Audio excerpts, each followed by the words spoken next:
In the vast Draconian Empire, where healing crystals could mend shattered bones and regeneration pods could restore lost limbs, Princess Zarathel lay dying from a mysterious illness that defied every advanced medical intervention. The Empire's greatest physicians, wielding technology that could resurrect the recently dead, stood helpless as her life force slowly ebbed away.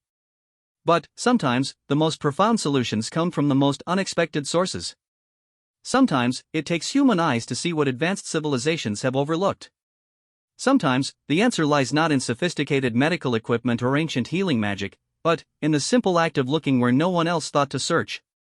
What could a lowly human servant possibly know that the Empire's most brilliant minds had missed? What secret lay hidden beneath a dragon princess's bed that would challenge everything the galaxy thought it knew about human intuition, compassion, and the power of seeing beyond the obvious? This is the story of how one human's refusal to accept the impossible saved not just a life, but changed the course of an entire empire's understanding of healing, hope, and the extraordinary capacity of the human heart to find light in the darkest places. The crystalline towers of the Draconian Imperial Medical Center gleamed like frozen lightning against the purple sky of Drakmor Prime. Within its walls, the most advanced healing technology in the known galaxy hummed with frustrated energy. Regeneration chambers that could regrow entire limbs sat silent. Quantum diagnostic arrays that could detect cellular damage at the molecular level displayed readings that made no sense. Bioscanners capable of mapping every neuron in a living brain showed only confusion. Princess Zarathel of the Draconian Empire was dying, and no one could understand why.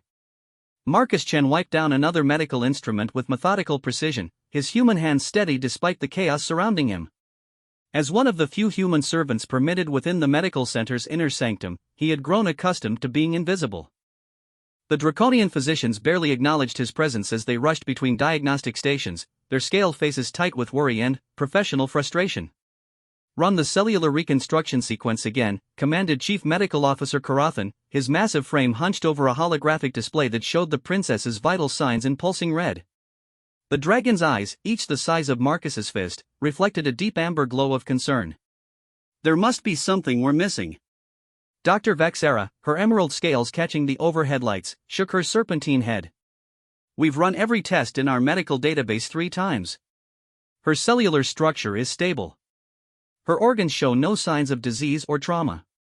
Her nervous system functions perfectly. Yet she continues to weaken." Marcus paused in his cleaning, glancing toward the sealed chamber where Princess Zarathel rested. Through the transparent walls, he could see her magnificent form curled upon a bed of healing crystals. Even in her weakened state, she was breathtaking. Her scales shifted between deep purple and silver, creating patterns that seemed to flow like liquid starlight.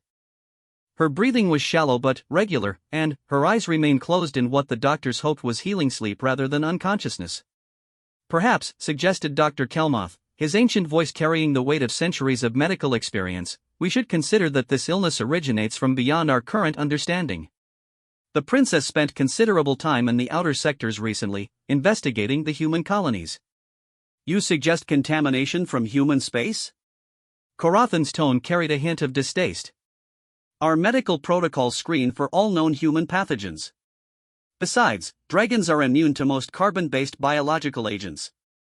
Marcus felt a familiar sting at the casual dismissal of his species, but he had learned long ago that reacting would only make his position more precarious. Humans were tolerated in the Empire as useful servants, nothing more. Their medical knowledge was considered primitive at best, dangerous at worst.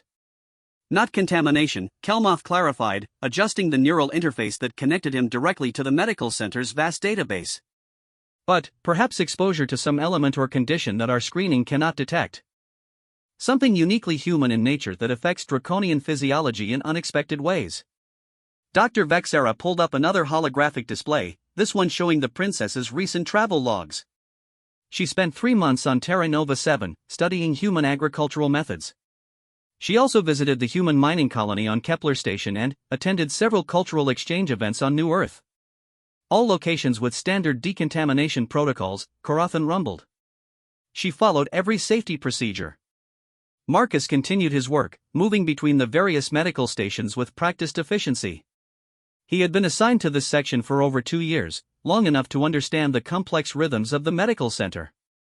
He knew which equipment required daily calibration, which surfaces needed specialized cleaning agents, and which areas the doctors tended to overlook in their focus on higher priorities.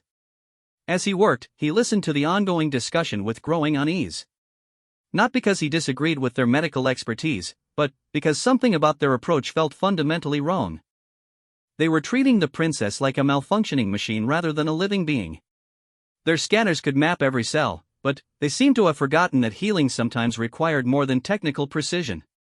Her neural patterns show signs of distress, Dr. Vexera announced, studying a new set of readings. Not physical pain, but something deeper. Emotional trauma, perhaps? Impossible, Karathan dismissed. Dragons do not suffer from psychological ailments. Our mental architecture is far too robust for such weaknesses. Marcus bit back a response. In his time serving the Empire, he had witnessed enough draconian behavior to know that their emotional lives were far more complex than they admitted. But such observations from a human servant would be considered presumptuous at best, heretical at worst. The medical discussion continued for another hour, growing increasingly technical and decreasingly hopeful. Various specialists were consulted through quantum communication links. Ancient medical texts were referenced. Experimental treatments were proposed and dismissed. Through it all, Princess Zarathel remained unconscious, her condition neither improving nor rapidly deteriorating. Finally, Emperor Morgoth himself arrived, his massive presence filling the medical bay like a living storm. His scales were deep black with veins of silver that seemed to pulse with barely contained power. When he spoke, the very walls seemed to vibrate. "Report," he commanded, his voice carrying the authority of absolute rule. Chief Medical Officer Karathan approached with appropriate deference. "Your Imperial Majesty, we have exhausted our current medical options. The princess's condition remains stable but critical. We cannot identify the source of her illness, and therefore cannot formulate an effective treatment." The Emperor's eyes, like molten gold, fixed on each doctor in turn. "You are telling me that the most advanced medical facility in the galaxy cannot heal my daughter?" "We require more time to research possible causes," Dr. Vexera interjected carefully. "Perhaps if we could consult with specialists from the Outer Rim, or access medical databases from other species." "Time," the Emperor repeated, the word carrying ominous weight. "How much time does she have?" The medical staff exchanged glances. Finally, Karathan answered. "At her current rate of decline, perhaps 2 weeks. Maybe 3 if we can slow the progression." Emperor Morgotha's reaction was subtle but terrifying. The temperature in the room seemed to drop several degrees, and Marcus noticed frost forming on some of the more sensitive equipment. When dragons experienced extreme emotion, their internal temperature regulation sometimes affected their immediate environment. "Find a cure," the Emperor said quietly, which somehow made his words more frightening than if he had roared them. "Use whatever resources you require. Consult with anyone necessary. But find a cure." After the Emperor departed, the medical bay fell into tense activity. Additional specialists were summoned. Experimental equipment was requisitioned. Research protocols that would normally require months of approval were fast-tracked through emergency channels. Marcus continued his duties, moving through the medical bay like a ghost. He cleaned equipment, organized supplies, and maintained the environmental systems that kept the sensitive medical instruments functioning properly. It was routine work, but it allowed him to observe everything happening around him. As the day wore on, he found himself drawn repeatedly to Princess Zarathel's chamber. There was something about her condition that nagged at him, some detail that the advanced medical scans seemed to be missing. He had spent enough time around sick humans to recognize certain patterns, certain subtle signs that sophisticated equipment might overlook. Late in the evening, when most of the medical staff had retired to research possible solutions, Marcus found himself alone in the medical bay except for a single monitor technician. The princess's chamber was dimly lit, casting long shadows across her resting form. She looked smaller somehow, more vulnerable than he had ever imagined a dragon could appear. Her breathing was steady but seemed to require effort.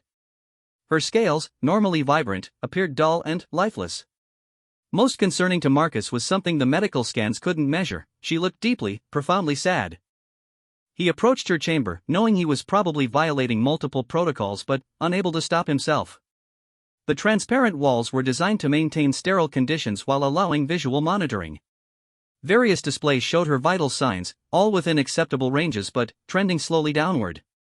"You're going to be alright," he whispered, knowing she probably couldn't hear him but feeling compelled to speak anyway. "The doctors are very smart. They'll figure this out." To his surprise, Princess Zarathel's eyes opened. They were magnificent, deep violet with flecks of silver that seemed to hold starlight. For a moment, they focused on him with an intensity that made him step back. Then, impossibly, she smiled. It was a dragon smile, all sharp teeth and predatory grace, but Marcus could see something else in her expression. Recognition. And, perhaps, gratitude. "You're the human servant," she said, her voice carrying despite the chamber's barriers. It was a beautiful sound, like wind chimes mixed with distant thunder. "I've seen you working here." Marcus nodded, unsure if he should respond verbally. Speaking directly to royalty without permission was forbidden, but she had addressed him directly. "What is your name?" she asked. "Marcus Chen, Your Highness," he replied carefully. "Marcus," she repeated, as if testing the sound. "Tell me, Marcus, what do you think is wrong with me?" The question caught him completely off guard. A member of the imperial family was asking for his medical opinion? It was unprecedented, probably treasonous, and definitely far beyond his qualifications. "I'm not qualified to diagnose medical conditions, Your Highness," he said carefully. "The doctors here are the finest in the galaxy." "But you have eyes," she persisted. "And you've been watching. I can sense these things. What do you see that they don't?" Marcus hesitated, torn between honesty and self-preservation.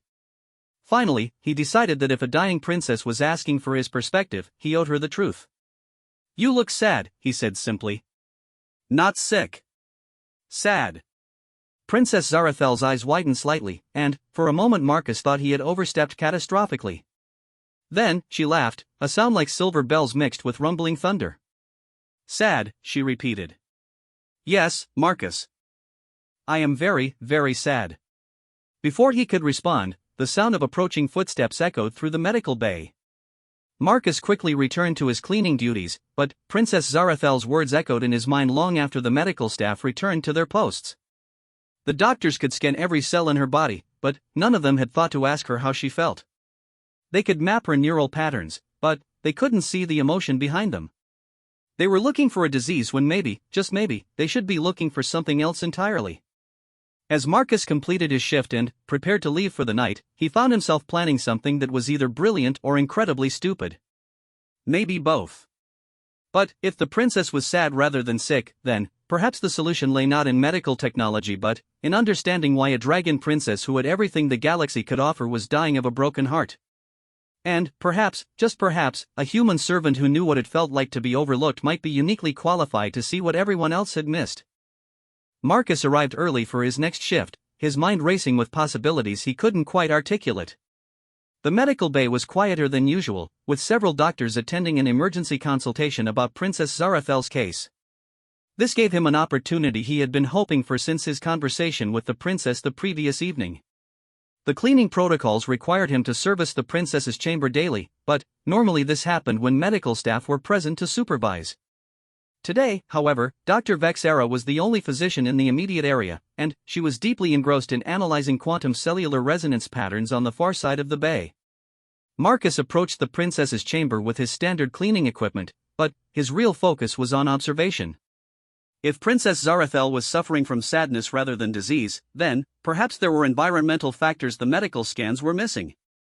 Human medicine had long ago learned that healing involved more than just treating symptoms, sometimes the cure lay in understanding the whole person.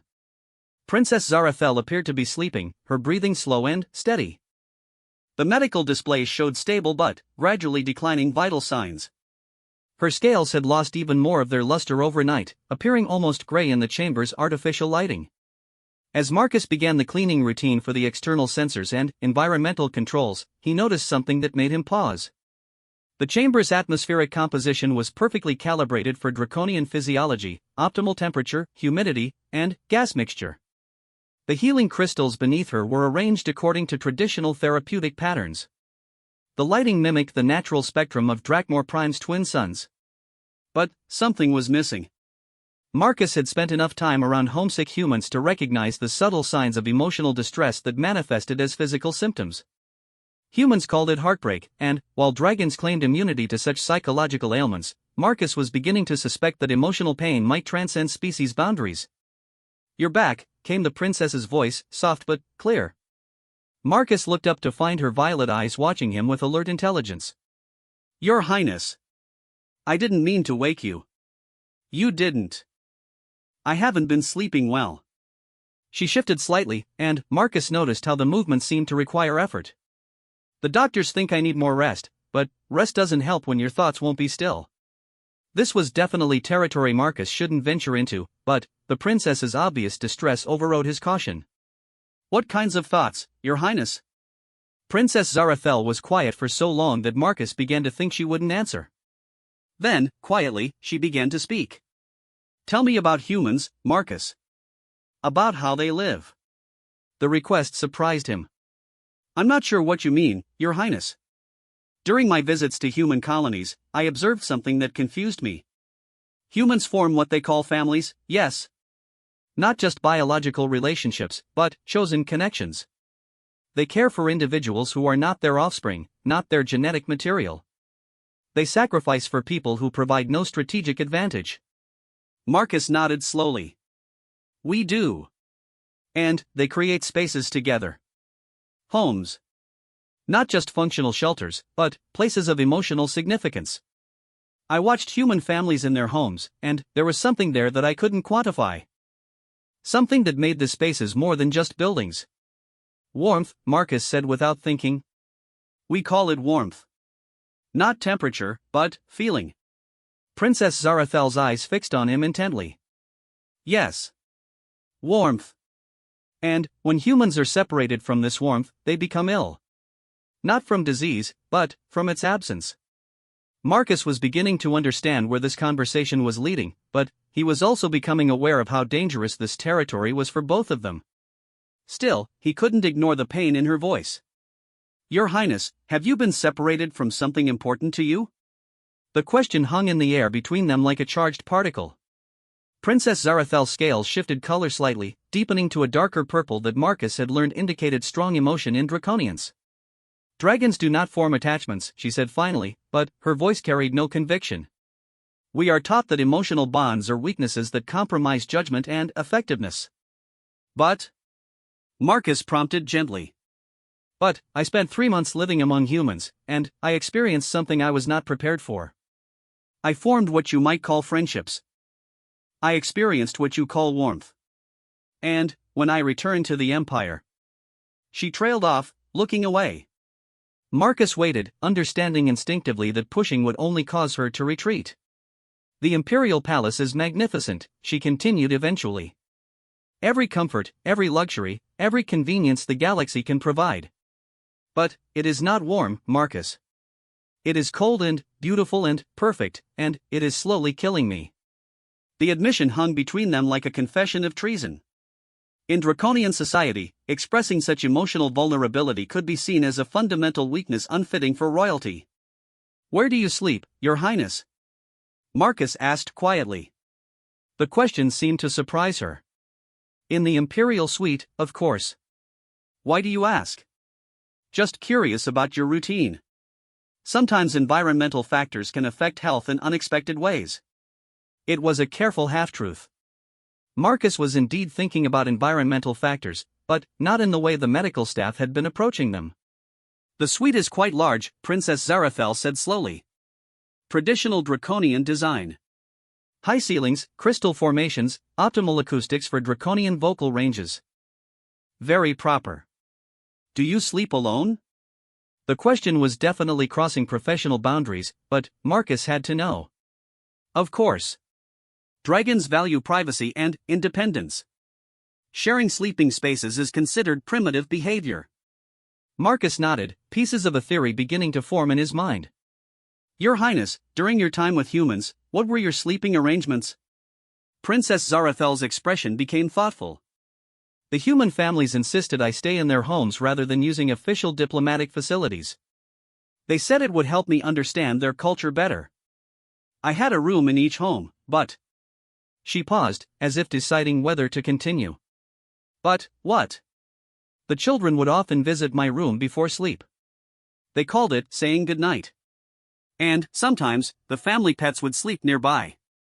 The humans explained that these behaviors created what they called security and comfort. Her scales shifted again, this time to a softer shade. I found these interactions pleasant. Marcus felt a chill of understanding. Your Highness, when you sleep in the Imperial Suite, do you ever feel unsafe? Dragons do not fear, she began automatically, then stopped. Yes, she whispered. I feel very alone. And, yes, sometimes I feel afraid. The admission seemed to cost her considerable effort. Marcus could see her retreating into herself, probably regretting having shared so much with a human servant. Thank you for telling me, he said simply. I know that wasn't easy. Before Princess Zarathel could respond, Dr. Vexera's voice echoed across the medical bay. Marcus. The princess requires rest. Please complete your duties efficiently. Yes, Doctor, Marcus replied, but he caught Princess Zarathel's eye one more time. Your Highness, would it be possible for me to see your quarters? To check for any environmental factors that might be affecting your health?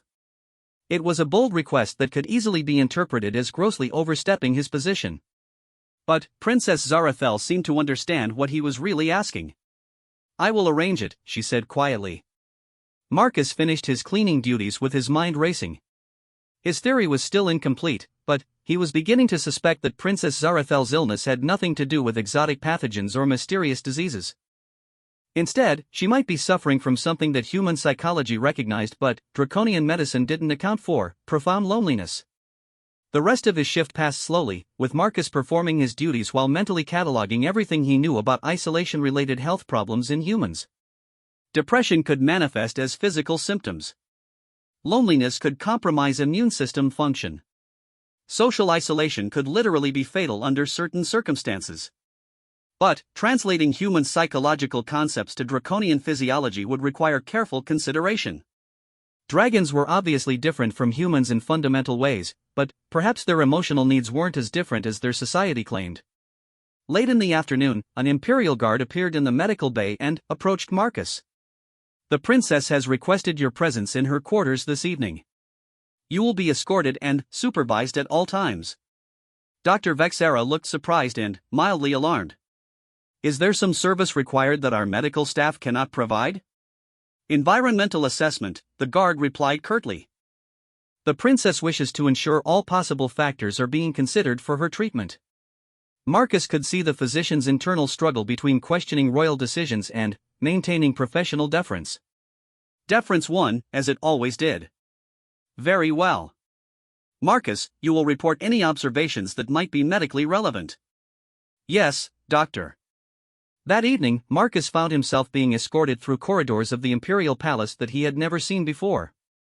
The guard, a massive draconian warrior named Kethmore, maintained professional silence during the journey, but Marcus could sense his disapproval of the entire situation.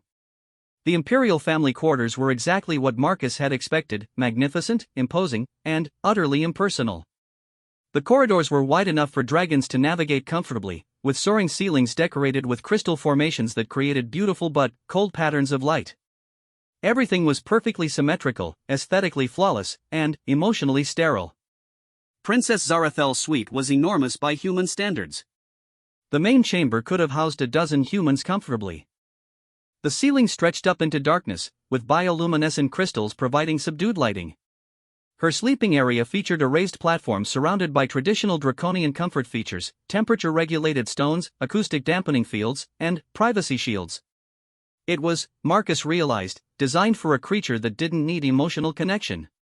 Everything about the space emphasized isolation, independence, and self-sufficiency. What do you think? Princess Zarathel asked from her position near the chamber's center. Marcus walked slowly around the space, taking in every detail.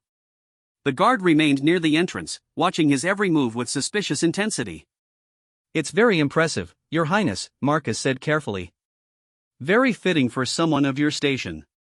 But, she prompted, clearly hearing something in his tone. Marcus glanced at the guard, then back at the princess. How could he explain that this beautiful, perfect space felt like a prison designed to slowly crush the spirit? How could he suggest that architectural magnificence might be contributing to her illness? "It's very quiet," he said finally. Princess Zarathel nodded slowly. "Yes. Very quiet. And very empty." In human homes, Marcus continued carefully, sleeping areas are often smaller, more contained. Sometimes humans sleep in the same room as other family members, especially children. "Primitive behavior," the guard muttered from his position near the entrance. Marcus ignored the comment. "Your Highness, you mentioned feeling afraid sometimes. In this space, if something happened, how quickly could help reach you?" "The security systems are state-of-the-art," she replied, but Marcus could hear uncertainty in her voice. "But no one would hear you call for help immediately. You're isolated up here." Princess Zarathel was quiet for a long moment, looking around her quarters as if seeing them through different eyes. "Marcus, in human families, where do the children sleep?" "Usually close to their parents, especially when they're young or scared." "And this is considered normal?" "Not just normal. Healthy. Humans need proximity to feel safe and secure." The guard made a sound of disgust. "Dragons are not weak like humans. We do not require such dependencies."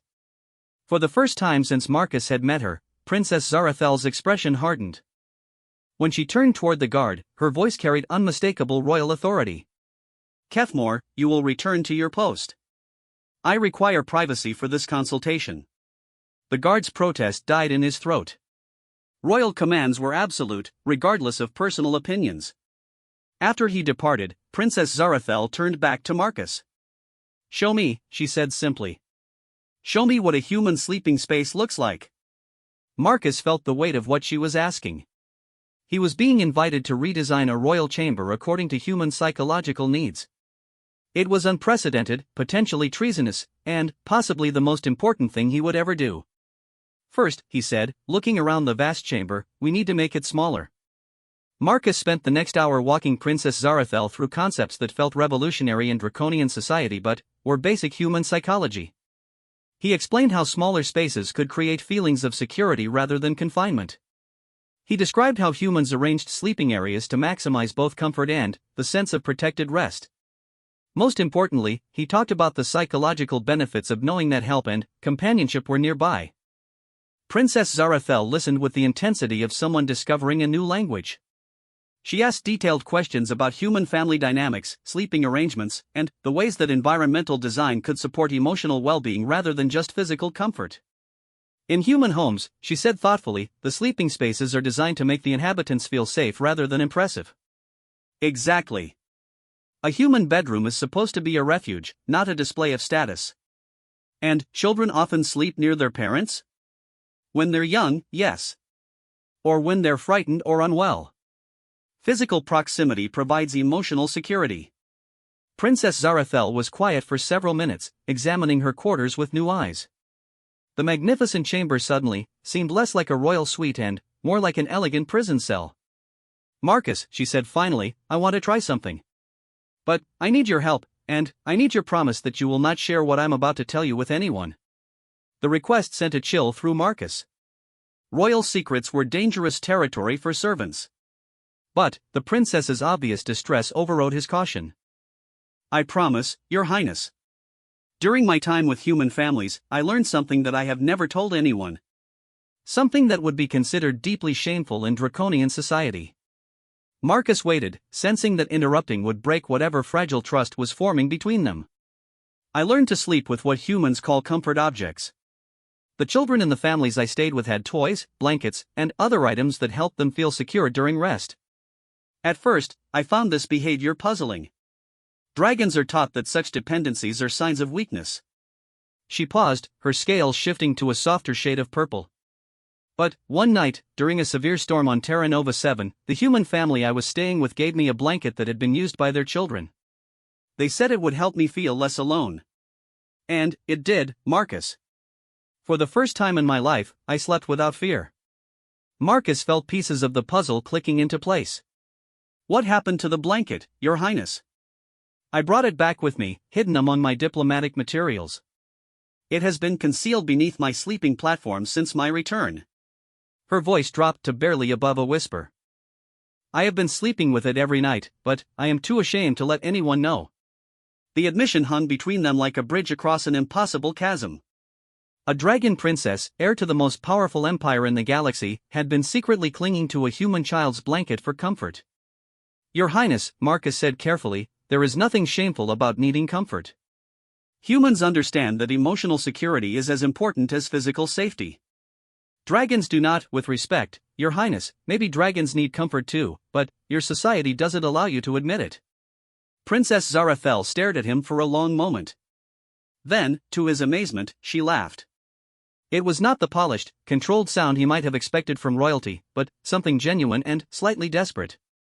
You know what's truly remarkable, Marcus? Since I became ill, I have been sleeping more poorly than ever before. The medical staff moved me to the medical center, away from my quarters. Away from?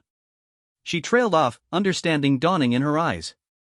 Away from your blanket, Marcus finished. The doctor said the medical center's controlled environment would be better for my recovery. But I have been separated from the one thing that actually helped me feel safe. Marcus felt a surge of excitement mixed with apprehension. Your Highness, I think I understand what might be making you ill. Tell me. Human medicine recognizes something called psychosomatic illness. Physical symptoms that result from emotional distress. If you've been separated from something that provided emotional security, and if you're living in isolation that feels threatening rather than restful, your body might be responding as if it's under constant stress. Princess Zarathel's eyes widened. The doctors keep running tests looking for diseases and toxins. But they're not scanning for emotional factors. Draconian medicine doesn't account for psychological causes because Dragon Society doesn't acknowledge emotional vulnerability. But humans do? We have to. Human psychology is complex, and we learned long ago that emotional health affects physical health in measurable ways. Princess Zarathel was quiet for several minutes, processing this information. When she spoke again, her voice carried a new energy. Marcus, I want to conduct an experiment. Tonight, I want to sleep here, in my own quarters, with my comfort item. I want to see if familiar surroundings and emotional security affect my condition. The medical staff will object, Your Highness. They'll want you to remain under observation. Then, we won't tell them immediately. I can return to the medical center in the morning for testing. But tonight, I need to know if you're right about the cause of my illness. Marcus felt the weight of responsibility settling on his shoulders. If he was wrong, if Princess Zarathel's condition worsened overnight, he could be held responsible for her death. But, if he was right, they might have found the key to her recovery. What do you need me to do? Help me create what humans would call a proper sleeping environment. And, tomorrow, help me explain to the medical staff why this approach might succeed where their technology has failed. Marcus spent the next hour helping Princess Zarathel rearrange her sleeping area according to human psychological principles. They moved her sleeping platform closer to the chamber's center, away from the vast emptiness of the outer walls. They adjusted the lighting to provide soft, warm illumination rather than the stark efficiency of standard draconian fixtures. Most importantly, they retrieved the human blanket from its hiding place beneath the platform. It was a simple thing, worn soft by use and faded from its original colors. By imperial standards, it was practically worthless. But Marcus could see the way Princess Zarathel's entire demeanor changed when she touched it. Her scales brightened slightly, and her breathing became noticeably more relaxed. This represents everything that was good about my time among humans, she said quietly. Acceptance, warmth, safety. Things I never knew I needed until I experienced them. Your Highness, there's something else we should consider. What? In human families, when someone is ill, they're not isolated. Family members often stay nearby, sometimes sleeping in the same room, to provide comfort and monitor the person's condition. Princess Zarathel looked thoughtful. You're suggesting that my isolation in the medical center, away from any familiar presence, might be contributing to my distress? It's possible. Humans heal better when they feel emotionally supported. But dragons don't form the same family bonds that humans do. Marcus hesitated, then decided honesty was more important than diplomatic courtesy. Your Highness, based on our conversations, I don't think that's entirely true. You formed connections with human families during your visits. You're clearly capable of emotional bonds. Maybe dragon society discourages these connections rather than dragons being naturally incapable of them. The statement was borderline treasonous, questioning fundamental assumptions about draconian nature. But Princess Zarethel didn't react with anger. Instead, she looked contemplative. What would you recommend? If you're willing to continue this experiment, I would suggest that someone familiar stay nearby tonight. Not necessarily in the same room, but close enough that you know you're not alone. The Imperial Guards would never. What about me? Marcus interrupted, then immediately regretted his boldness. Princess Zarethel stared at him in surprise. You would be willing to do that? If it might help you recover, yes. I could remain in the outer chamber, within calling distance but respectfully separate. It would be similar to the arrangements human families make when someone is unwell. Marcus, if this experiment fails, if my condition worsens, you could be executed for encouraging me to abandon medical supervision. If this experiment succeeds, it could revolutionize how the Empire understands health and healing. That seems worth the risk. Princess Zarethel was quiet for a long time, weighing options that could affect not just her health but the political stability of the Empire. Finally, she nodded. We'll try it.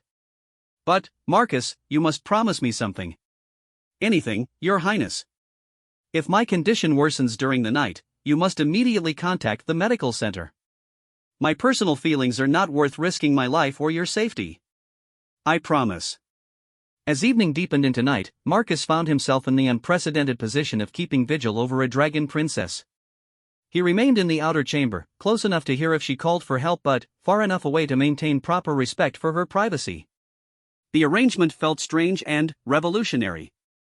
In draconian society, royalty was expected to be self-sufficient and independent. The idea of a princess requiring emotional support from a human servant violated numerous cultural taboos. But, as the hours passed, Marcus could hear subtle changes in Princess Zarethel's breathing. The shallow, labored rhythm that had characterized her illness gradually deepened into something that sounded more like genuine rest. For the first time since he had known her, she seemed to be truly sleeping rather than simply losing consciousness. Around midnight, he heard her voice, soft and questioning. Marcus? Are you still there? Yes, Your Highness. Thank you, she said simply. When morning came, Princess Zarethel emerged from her sleeping chamber looking more alert and energetic than Marcus had seen her since before her illness began. Her scales had regained some of their luster, and her movements seemed less effortful. How do you feel? Marcus asked. Better, she said, and the word carried genuine surprise. Not completely well, but significantly better. My mind feels clearer, and my body doesn't ache the way it has been. Your Highness, I think we need to return to the medical center and share our findings. Yes, but carefully. The medical staff won't easily accept that their advanced technology missed something that human psychology could identify. Maybe that's exactly why they need to hear it. Princess Zarethel smiled, and, for the first time since Marcus had known her, it was a smile without sadness behind it. Marcus, you may have just changed the course of more than my recovery. You may have changed how our entire empire understands the relationship between emotional and physical health. As they prepared to return to the medical center, Marcus realized that the most significant discovery hadn't been hidden beneath the princess's bed after all. It had been hidden beneath layers of cultural assumptions about strength, independence, and the supposed irrelevance of emotional needs. Sometimes, he thought, the most profound healing happens when someone simply pays attention to what others have learned to overlook. The return to the medical center created an immediate sensation. Princess Zarethel's improved condition was visible to everyone, from the scanning technicians to Chief Medical Officer Karathan himself. Her scales had regained their characteristic luster, her breathing was deeper and more regular, and her energy levels appeared to have increased dramatically overnight. This is impossible, Dr. Vexera muttered, studying the latest diagnostic readings. Her cellular regeneration rates have improved by 30% since yesterday. Her neural activity shows significantly reduced stress patterns. What happened? Princess Zarethel exchanged a meaningful glance with Marcus before answering. They had discussed how to present their findings during the journey back to the medical center, knowing that the truth would challenge fundamental assumptions about draconian medicine and psychology. I spent the night in my own quarters rather than in the medical isolation chamber, the princess said carefully. I wanted to test whether environmental factors might be influencing my condition. Chief Medical Officer Karathan's massive frame seemed to tense. Your Highness, the medical center's controlled environment was specifically designed to optimize your recovery. Your quarters, while luxurious, cannot provide the same level of medical support. And, yet, I feel significantly better this morning than I have since my illness began. Dr. Kelmoth, the eldest of the medical staff, approached with his neural interface flickering as he accessed medical databases. Princess, did you use any medications or treatments during the night? Any healing crystals not available in our facility? No medical interventions at all, Princess Zarathel replied. However, I did make some environmental modifications based on recommendations from someone with expertise in human psychology. Every eye in the medical bay turned toward Marcus. The attention was uncomfortable and, potentially dangerous, but he had committed to seeing this through. Human psychology? Karathan's tone carried barely concealed disdain. Your Highness, with respect, human medical knowledge is primitive compared to our understanding of healing. Perhaps, Princess Zarathel said with royal authority creeping into her voice, that is an assumption we should examine. Dr. Vexera studied her diagnostic screens with growing confusion. The improvements are undeniable, but I cannot identify any physical cause. Your cellular chemistry shows no new elements or compounds. Your immune system indicators have strengthened, but there's no evidence of successful pathogen elimination because we never identified a pathogen to begin with. Marcus cleared his throat carefully. If I may, doctors, I believe the improvement might be related to psychological factors rather than purely physical ones. The medical staff exchanged glances that ranged from skeptical to openly hostile. Karathan was the first to respond. Dragons do not suffer from psychological ailments. Our mental architecture is far more robust than that of other species. With respect, sir, I'm not suggesting psychological weakness. I'm suggesting that emotional factors might influence physical health in ways that traditional draconian medicine doesn't account for. Dr. Vexera tilted her head thoughtfully. Explain your theory. Marcus took a deep breath, knowing that his next words could either revolutionize draconian medicine or end his life. Princess Zarathel spent considerable time among human families during her recent diplomatic visits. During that time, she experienced what humans call emotional security, feelings of safety, acceptance, and belonging. When she returned to the Empire, she was separated from those feelings and placed in an environment that, while physically perfect, was emotionally isolating. You're suggesting that loneliness caused her illness? Dr. Kelmotha's ancient voice carried more curiosity than skepticism. I'm suggesting that emotional distress can manifest as physical symptoms. Human medicine has extensive documentation of psychosomatic illness, real, measurable physical problems caused by psychological factors. Karathan made a sound of dismissal. Even if such conditions affect humans, dragons are fundamentally different. We are not subject to emotional weaknesses. Princess Zarathel stepped forward, her royal presence commanding attention. Chief Medical Officer, I am ordering you to listen to Marcus's complete theory. His observations may have identified the cause of my illness when your advanced technology could not. The rebuke was gentle but unmistakable. Karathan's expression showed internal struggle between professional pride and loyalty to royalty. Continue, he said stiffly. Marcus gestured toward the diagnostic displays showing Princess Zarathel's improved condition. The princess's recovery began when she returned to familiar surroundings and was no longer completely isolated. Human medicine recognizes that social support and emotional security can have measurable effects on immune system function, stress hormones, and overall health. Specifically, what changes did you make? Dr. Vexera asked, her scientific curiosity overriding cultural prejudices. Princess Zarathel answered before Marcus could speak. I slept in a smaller, more contained space that felt secure rather than imposing. I had access to comfort objects that provided emotional reassurance.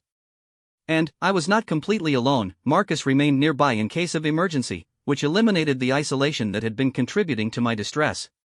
The medical staff absorbed this information with varying degrees of acceptance. Dr. Kelmoth was the first to speak. Princess, you mentioned comfort objects. Can you elaborate? Marcus could see Princess Zarathel's internal struggle.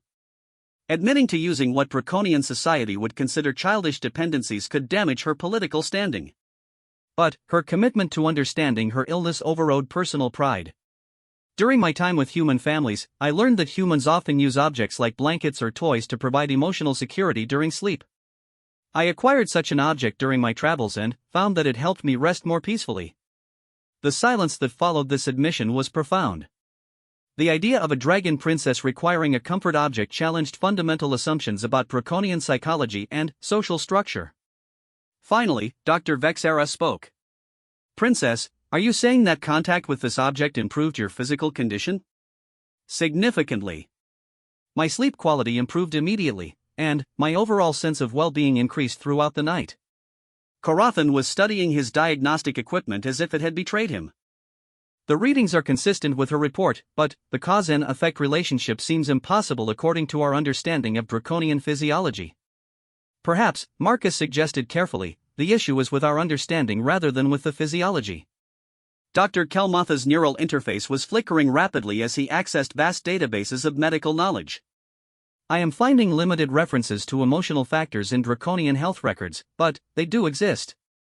Historical documents from before the current imperial period mention cases of unexplained illness following social isolation or separation from familiar environments."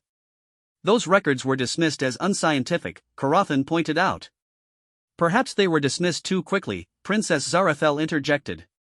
"Marcus, explain to the doctors how human medicine addresses these emotional factors." Marcus found himself in the surreal position of lecturing the galaxy's most advanced medical team about basic human psychology. Human medicine recognizes that emotional health and physical health are interconnected. We treat patients as complete beings, not just collections of symptoms. When someone is suffering from isolation, anxiety, or depression, we address those psychological factors alongside any physical treatments. "And this approach is effective?" Dr. Vexera asked. "Very effective.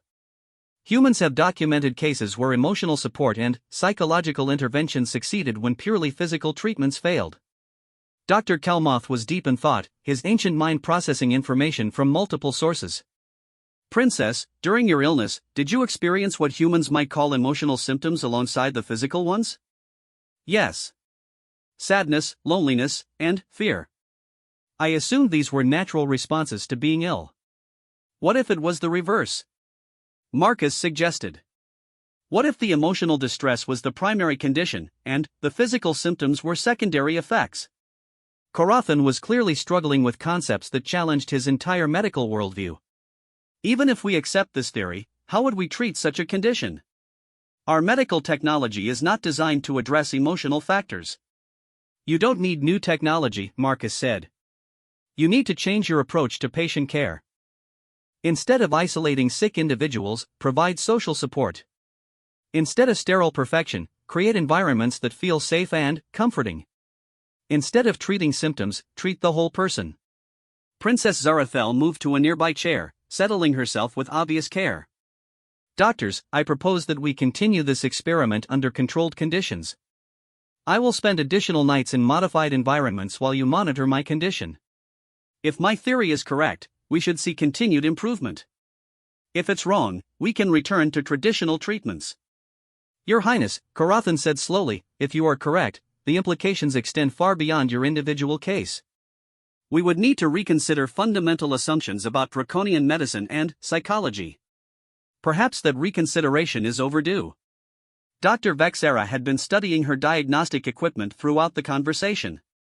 Now she looked up with an expression of reluctant amazement. "Princess, your stress hormone levels have decreased by 40% since yesterday. Your immune system markers show improvement across multiple categories. Your neural activity patterns indicate significantly better sleep quality." She paused, then continued with obvious difficulty. "These changes are consistent with improved emotional well-being affecting physical health." Dr. Kelmotha's neural interface had been flickering constantly as he cross-referenced medical databases from multiple species. "I have been reviewing medical literature from across the galaxy. Many species recognize the connection between emotional and physical health. We may be the exception in dismissing these factors, not the rule in recognizing them." Marcus felt a surge of vindication mixed with apprehension. They were succeeding in demonstrating the validity of human psychological insights, but they were also challenging the foundation of draconian medical practice. What do you recommend for continued treatment?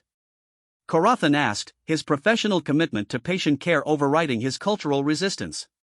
Princess Zarathel looked at Marcus before answering. I recommend that Marcus be formally consulted as a specialist in emotional health factors. His understanding of human psychology may provide insights that our traditional approaches have missed. The suggestion was revolutionary. A human servant being consulted as a medical specialist in the treatment of dragon royalty violated numerous social and professional hierarchies. But Princess Zarathel's obvious improvement made the request difficult to refuse. Very well, Karathan said finally. Marcus, you will be granted temporary consulting status for the princess's case. However, all recommendations must be reviewed and approved by the medical staff. Marcus nodded, understanding the gravity of what was being offered.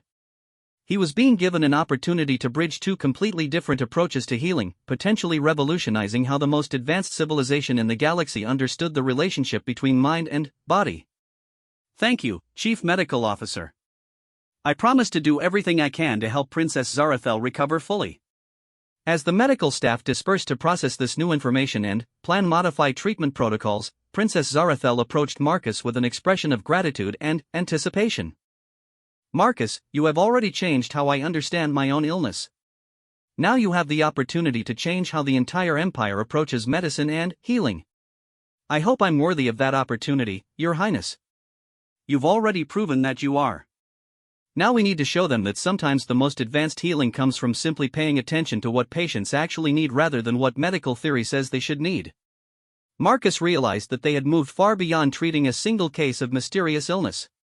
They were potentially pioneering a new understanding of health that recognized the fundamental interconnection between emotional and physical well-being. The real healing was just beginning.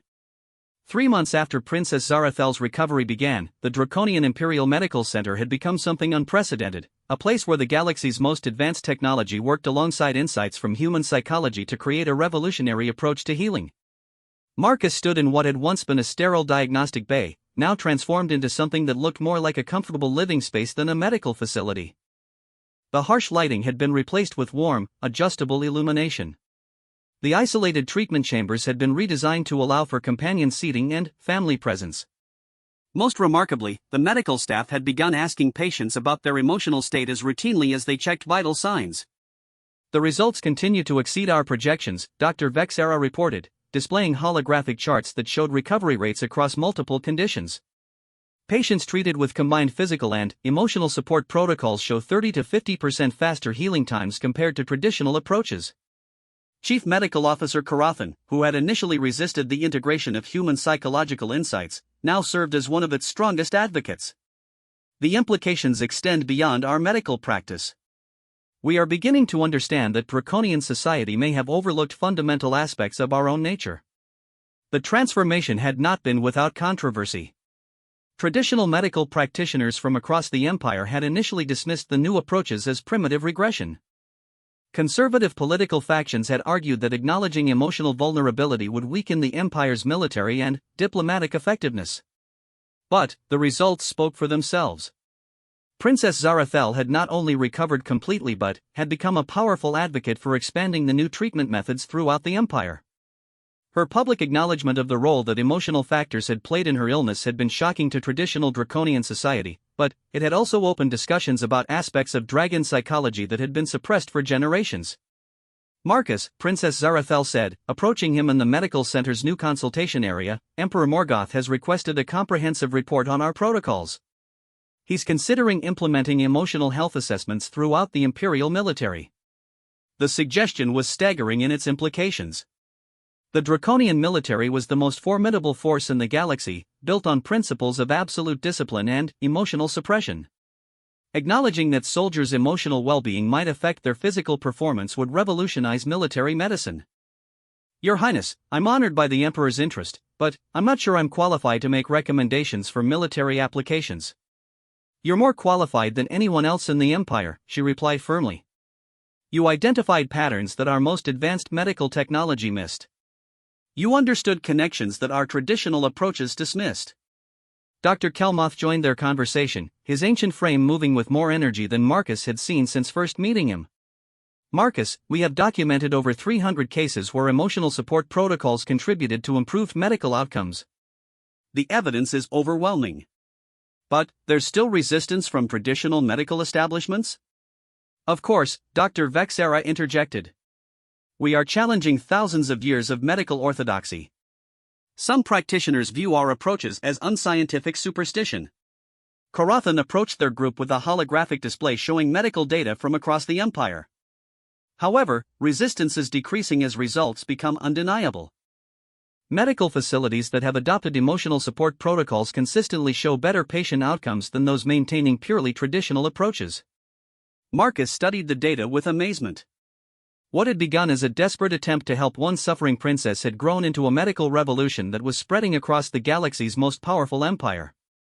Your Highness, he said to Princess Zarathel, what do you think the long-term implications of these changes will be? She was quiet for a moment, considering the question with the depth that had characterized all their interactions. I think we are discovering that the Draconian Empire's greatest strength was never our technology or our military power. It was our capacity for growth and adaptation. By acknowledging that we had overlooked important aspects of health and healing, we are becoming stronger, not weaker. A soft chime indicated an incoming priority communication. Dr. Vexera activated the holographic display, revealing the image of a medical administrator from one of the Empire's outer colonies. Chief Medical Officer Karathan, the administrator said, his scales showing the distinctive coloration of the rim worlds, we have implemented the emotional support protocols in our trauma center. We are seeing remarkable results, particularly with soldiers suffering from what human medicine calls post-traumatic stress. Conditions that we previously considered untreatable are showing significant improvement. Karathan nodded with satisfaction. Continue the protocols and document all results. We are building a comprehensive database of treatment outcomes. After the communication ended, Princess Zarathel turned to Marcus with an expression of profound gratitude. Marcus, do you understand what you have accomplished? You have not only saved my life, but you have potentially changed how an entire civilization approaches healing and well-being. Marcus felt overwhelmed by the scope of what had developed from his simple observation that the princess looked sad rather than sick. Your Highness, I only suggested that emotional factors might be important. The medical staff did all the real work of implementing and documenting the new approaches. But you provided the insight that made everything else possible, Dr. Kelmoth pointed out. Human medicine's recognition of the mind-body connection gave us a framework for understanding phenomena that our traditional approaches couldn't explain. Dr. Vexera was reviewing new data streams from medical facilities across the empire. Marcus, we are receiving reports of successful emotional support interventions for conditions ranging from chronic pain to immune system disorders. Your initial observations have opened entire new areas of medical research. The implications were staggering. If emotional factors could influence physical health across such a broad range of conditions, then the potential applications extended far beyond individual medical treatment. Princess, Marcus said carefully, have you considered how these insights might affect other aspects of Draconian society? Education, workplace environments, family structures? I have, she replied. And I believe we are at the beginning of a transformation that will touch every aspect of imperial civilization. A new communication signal indicated an incoming message with the highest possible priority, direct from Emperor Morgoth himself. The medical staff immediately came to attention as the Emperor's massive presence filled the holographic display. Princess Zarathel, Chief Medical Officer Karathan, report on the Medical Innovation Program. Princess Zarathel stepped forward. Father, the integration of emotional health factors into medical treatment has exceeded all expectations. Recovery rates have improved dramatically, and we are identifying new treatment approaches for conditions previously considered incurable. And the human consultant's role in these developments? Marcus felt every eye in the medical center focusing on him. The Emperor's golden gaze seemed to penetrate directly to his soul. Marcus Chen's insights were essential to identifying the root cause of my illness and developing the new treatment protocols, Princess Zarathel said firmly. His understanding of human psychology provided perspectives that our traditional medical approaches had missed.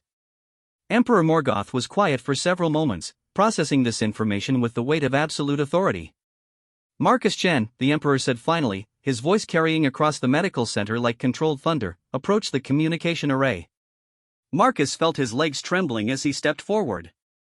Direct communication with the Emperor was unprecedented for someone of his station. Yes, Your Imperial Majesty.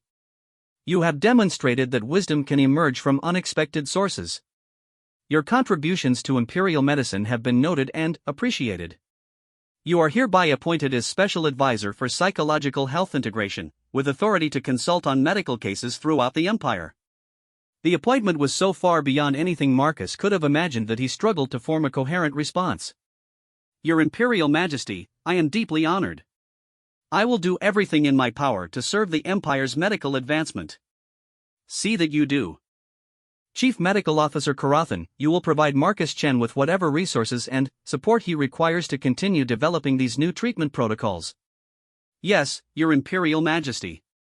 After the communication ended, the medical center erupted in congratulations and expressions of amazement. A human servant had been elevated to Imperial Advisor status based purely on the merit of his contributions to draconian medicine. Princess Zarathel approached Marcus with tears visible in her magnificent violet eyes. Marcus, you have changed not just my life, but potentially the lives of millions throughout the Empire. Your willingness to look beyond the obvious, to see what others had overlooked, has opened doorways we didn't even know existed. Your Highness, I just applied human understanding to a draconian problem. The real credit belongs to you for being willing to consider that different approaches might be valuable. No, she said firmly. The credit belongs to both of our species working together. Humans and dragons each brought essential insights to this breakthrough. Perhaps this collaboration represents the future of not just medicine, but of our entire relationship. Dr. Karathan joined their conversation with an expression of profound respect that would have been unimaginable just months earlier. Marcus, your appointment as Special Advisor is well deserved. But I hope you understand that this is only the beginning. We have identified new research directions that could benefit from human psychological insights. Will you help us continue this work? Marcus looked around the transformed medical center, seeing dragons and the few other humans on staff working together with mutual respect and shared purpose. The sterile efficiency of traditional draconian medicine had been enhanced rather than replaced by human understanding of emotional factors in healing. Of course, he said simply. This work is too important to abandon now. Princess Zarathel smiled, and Marcus could see that it was no longer shadowed by sadness or fear. She had recovered not just her health, but a sense of purpose that connected her individual healing to the broader transformation of her empire. Marcus, we began with a simple observation about loneliness and isolation. Where do you think this work will lead us next? Marcus considered the question, thinking about all the human medical knowledge that might be applicable to draconian conditions, all the psychological insights that could enhance the Empire's understanding of health and well-being. Your Highness, I think we're going to discover that healing is about more than fixing what's broken. It's about understanding what beings need to thrive, not just survive. And that understanding might change everything. As Marcus looked out through the medical center's windows at the gleaming towers of the imperial capital, he realized that sometimes the most profound changes begin with the simplest recognition that beneath all the differences of species, technology, and social structure, the fundamental need for connection, understanding, and compassion remains constant. The galaxy's most advanced empire was learning to heal not just bodies, but hearts. And it had taken a human servant looking beneath a dragon princess's bed to show them that the most powerful medicine might be the oldest medicine of all, simply caring enough to pay attention to what someone actually needs. The revolution in healing had begun, but Marcus suspected it was only the first step in a much larger transformation that would ultimately benefit every species willing to acknowledge that strength and vulnerability, advanced technology and basic compassion, could work together to create something greater than either could achieve alone.